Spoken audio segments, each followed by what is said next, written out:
What is up, everybody? Welcome to Perspective Gaming. I'm your host, Flame078, logging in from the real world to give you perspective. Do you have a PS4? Do you have an Xbox One? Maybe even a gaming PC? Isn't picking games challenging? Well, today I'll be giving you my top 5 reasons why being a multi-platform gamer sucks. With that being said, let's get to it.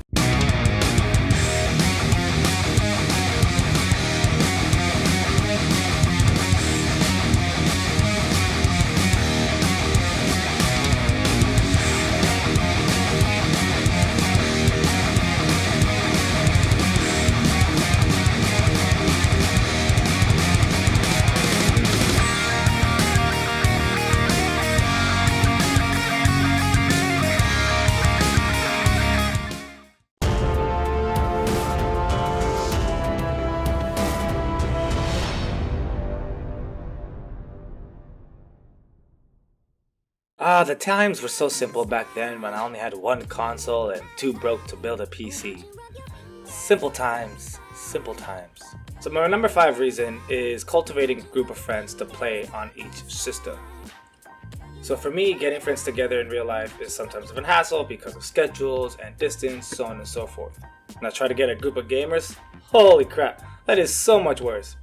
Now try doing that when you have multiple systems and each of your friends play on different systems at different times. You have a whole big mess on your hands. For me, gaming with friends is a big part of why I enjoy gaming. So when I want to log in, my hope is to play with friends. But that is tough if they're not on the same system or they're currently not playing on the system I want to play on. And this is what I constantly face every time I have free time to play games. I have a PC, I have a PS4, and an Xbox One. And I have certain games I like to play on each.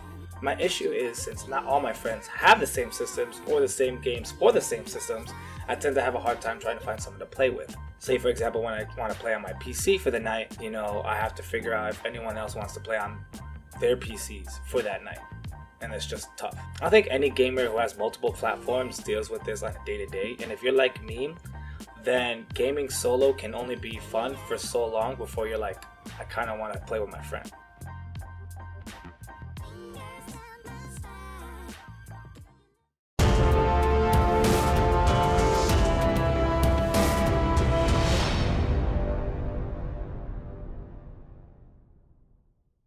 I know I have stated this multiple times, but time is not my friend. I wish I could play my games as much as I want to or be on top of everything, but that just isn't the life that I have. And my hope for this YouTube community is that it gathers around people like me who kind of just game on the side or when they can, and we can just cultivate a community together and, find friends to play with. Well, that's off topic. Time, obviously, my enemy. And this is mostly because you obviously can't play all your games at the same time. It's just not gonna happen.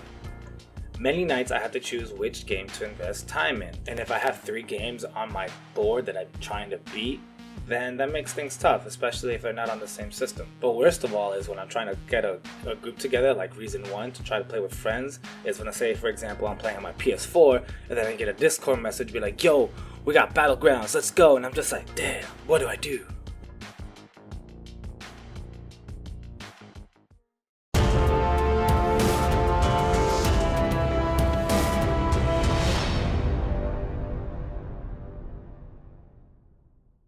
Now this next idea really only came about after I actually built my PC and got a gaming rig once again, and it's because up until the point prior to that I was exclusively gaming on consoles, either my Xbox or my PS4. But once you switch to PC gaming, and don't worry, this is not a gaming rant about PC Master Race, but when you do switch, you notice something huge and it kind of makes you angry when you really think about it. Xbox Live and PlayStation Plus memberships is the most skeevy thing that has happened to the gaming industry ever. I never realized how much I hated having multiplayer locked behind a paywall until I started gaming on my PC again and enjoying the games on my Steam account. Like seriously, what the hell? And the problem isn't here that they're charging you for that. The problem is that this does add up to your hobby of gaming if you really think about it. So for example, you play a game that's multiplayer only, you buy it here and you have to pay $60 for you to play online for a year. And say you play that game for 5 years, right? So you have to buy a membership yearly, so that's 60 times 5. That's $300.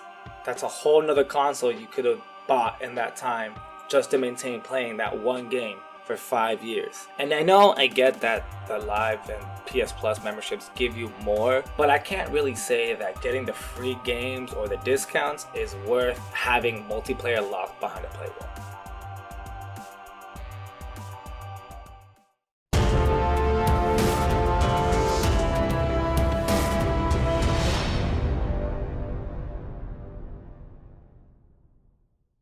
Now, when it comes to games, actually deciding where to buy them is a question that's always been tough for me.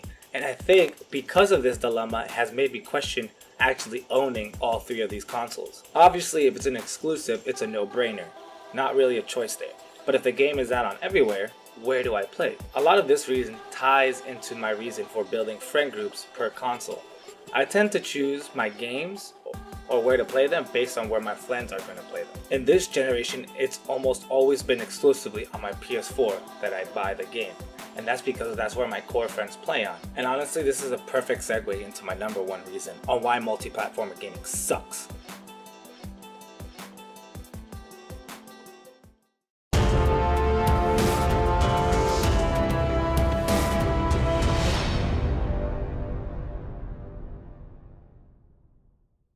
So what happens when the bulk of your games go to one console versus the others?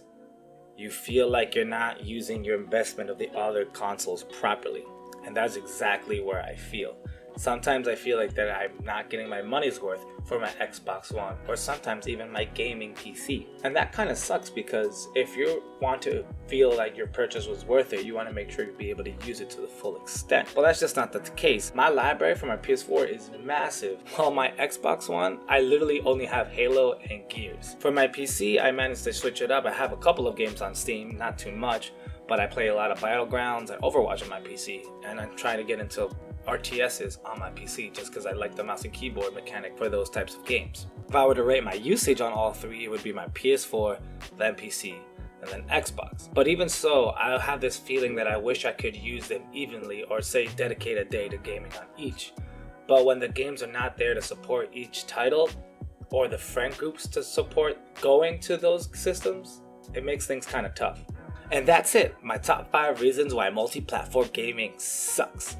Do you agree with my list? What are your gripes as a multi-platformer gamer? Leave a comment down below and let's have a conversation. If you like this video, hit that subscribe button. Do you like this content? Hit that subscribe button for weekly videos, and check out my other series, Getting Perspective, my video topic discussion series. This is Perspective Gaming. I'm your host, Flame078, logging out for now. Adios.